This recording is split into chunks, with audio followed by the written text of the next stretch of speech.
Hi, my name is Ashima Ananda, and I have written a book. It's called Charging Your Chakras, a practical guide to chakra exploration. I've also written a companion card deck, and I talk about the book and the card deck in previous videos. You can also find some information about them on my website and in the description below this video, in these 5-minute videos, and I'm setting the timer. I spend some time talking about the chakra system, about the book, and about building a chakra practice that moves you into places you want to be. We all have access to the chakra system, and we can all put these tools to work for us. And what I do is talk about ways to enter into that process. It's a three-pronged process that I developed.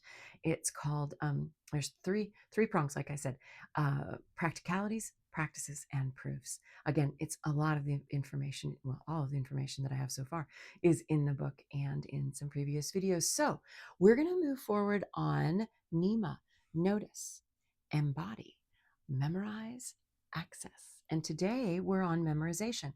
We talked about noticing, and I invite you to check that one out. We talked about embodying. I invite you to definitely check that one out because, well, actually, both of those, because these really do build on one another. These steps build on one another. And that, I think, is what makes them so valuable. Anyway, so today we're talking about memorization. And what I mean by that is we've taken time to notice when we felt really good.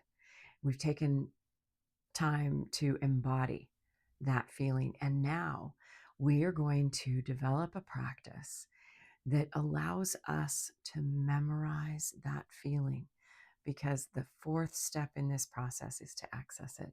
And what I have found in my practices is that when I choose to memorize that feeling, that embodiment, that practice that I have spent so much time doing, I gain access. And that really is the end game here, right?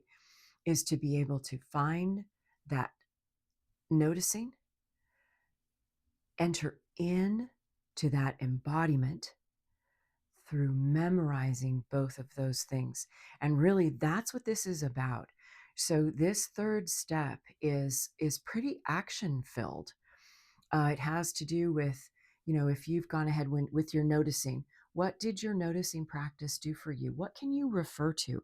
What data did you write down? What proof did you write down about that? What proof did you write down about your embodiment practice? And then you take all those notes, or your thoughts, or however you gathered the data of both of those practices, and then you're going to memorize it, so that when we get to that access step, you have a springboard to get there.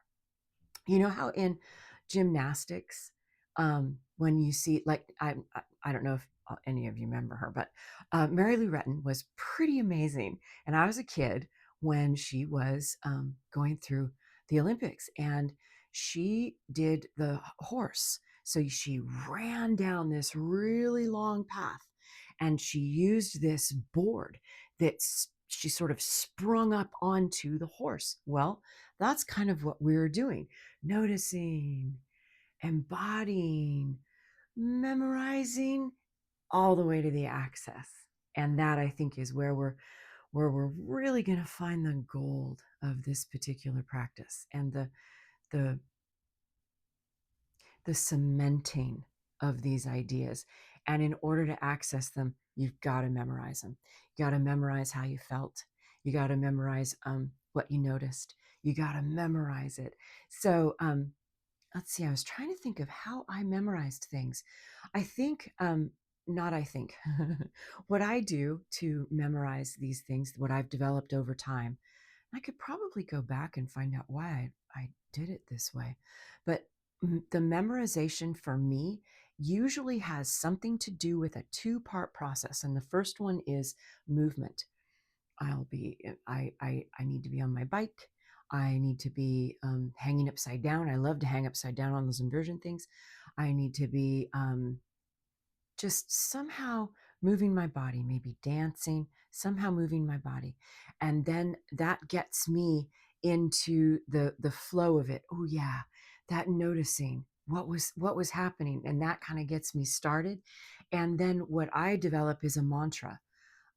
Once I've kind of gotten my body going in some way, whatever that is for you, maybe it's nodding your head, maybe it's clapping, maybe it's crochet, whatever you're doing to get your body, oh, there's our 5 minutes, to get your body going.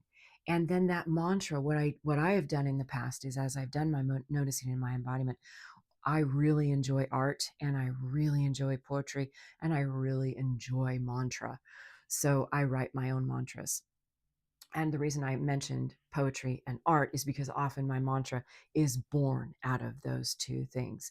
And I will take that mantra, and that is what will help me memorize that feeling. Because as soon as I click that mantra in, I'm like, it's like an automatic. I know my noticing, and I know my embodiment, and I've clicked it in. So our next video is about accessing. Oh, as ever, namaste. I really love these concepts, and I really love talking about them. All right, in your life, wherever you are, I wish you joy, peace, happiness.